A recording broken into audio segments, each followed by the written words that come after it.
Ever wonder why 95% of professional money managers can't beat a simple list of companies tracked by a robot? It's not because they're bad at their job. Imagine you're sitting at your desk right now, staring at your brokerage account, finger hovering over that buy button. You've done your research, read the news, analyzed the charts. You're convinced this is your moment to outsmart the market. But here's the question nobody wants to ask. What if the game is rigged against you from the start? Not by corruption or conspiracy, but by something far more mundane, math and fees, and the simple reality of being human. Let me paint you a picture. Every time you trade a stock, someone takes a cut. Your broker wants their commission, the market maker gets their spread, and don't forget Uncle Sam waiting for his capital gains tax. Meanwhile, the index fund sitting quietly in the corner charges you 0.03% per year and goes back to sleep. Now you're thinking, but I'm smarter than average. I can pick winners. Congratulations. So does everyone else in the market. Every single person buying and selling believes they have an edge. Here's where it gets absurd.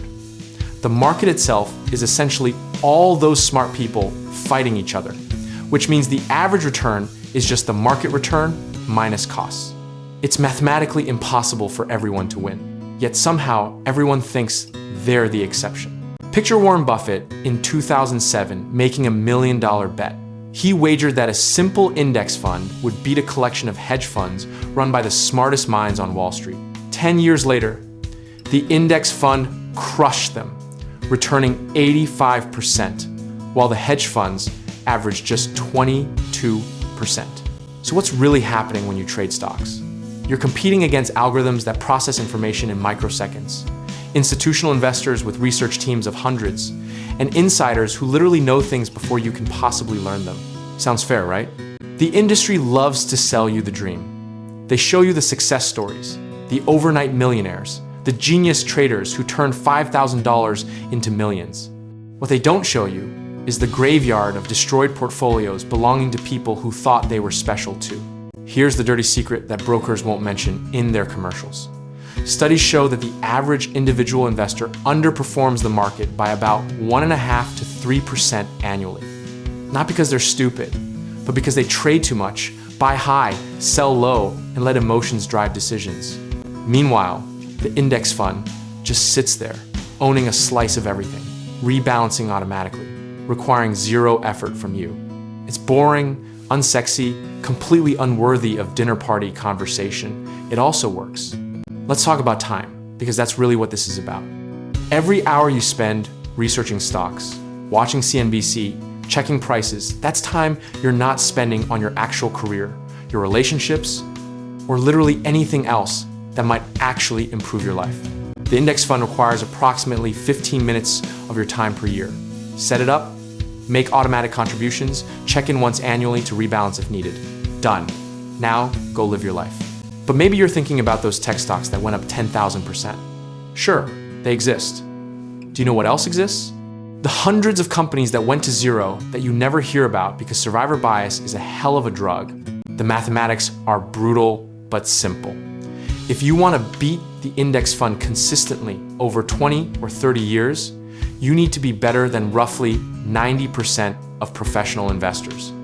These are people who do this 80 hours a week with teams and resources you can't match. Consider the irony here.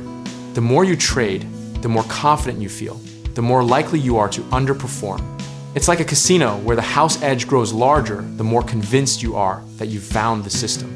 Even if you pick a winner, you have to pick enough winners consistently to overcome your losers, your fees, your taxes, and the opportunity cost of the time you spent. The index fund just needs the economy to generally go up over time, which it historically has. There's something almost poetic about how the simplest solution, buying everything and doing nothing, turns out to be the hardest for humans to actually follow. We're wired to believe that more action equals better results. The financial services industry has built $1 trillion empire on that one cognitive bias. They need you to trade, to feel active, to believe you're in control. Because if everyone just bought index funds, most of that industry would vanish overnight. Here's your choice, laid out clearly. Path 1. Spend countless hours, pay higher fees, almost certainly underperform, and stress about every market movement. Path 2, spend 15 minutes, pay almost nothing, capture the market return, and forget it exists. The data doesn't lie, even though it's boring. Over the last 90 years, the stock market has returned about 10% annually on average. An index fund captures nearly all of that. The average active investor, they're lucky to get 6 or 7% after costs. That difference might not sound massive until you run the numbers. On $100,000 over 30 years, that gap becomes the difference between $700,000 and over $1.7 million. Those small percentages compound into entirely different lives. And yet, despite all this evidence piled up over decades, people still can't resist. They still think their picks will be different, their timing will be better, their research more thorough. It's financial theater masquerading as investing. The ultimate irony? The people who get rich from stock trading usually aren't the traders themselves. They're the ones selling the tools, the courses, the platforms, the dream. They make money whether you win or lose. So here you are, back at that decision point. You can spend years learning the hard way, what the data already screams at you, or you can accept that boring wins. Index funds are the triumph of evidence over ego. The market will still be there tomorrow with its daily drama and opportunities and disasters. The question is whether you want to be an investor or a gambler, whether you want probable success or possible glory. Most people discover that difference too late, after the losses have already taught the lesson the expensive way. That's the choice nobody wants to admit is obvious. But tomorrow's market opens regardless of what you decide, and the index fund will still be there, quietly collecting its returns, while traders everywhere convince themselves that this time will be different.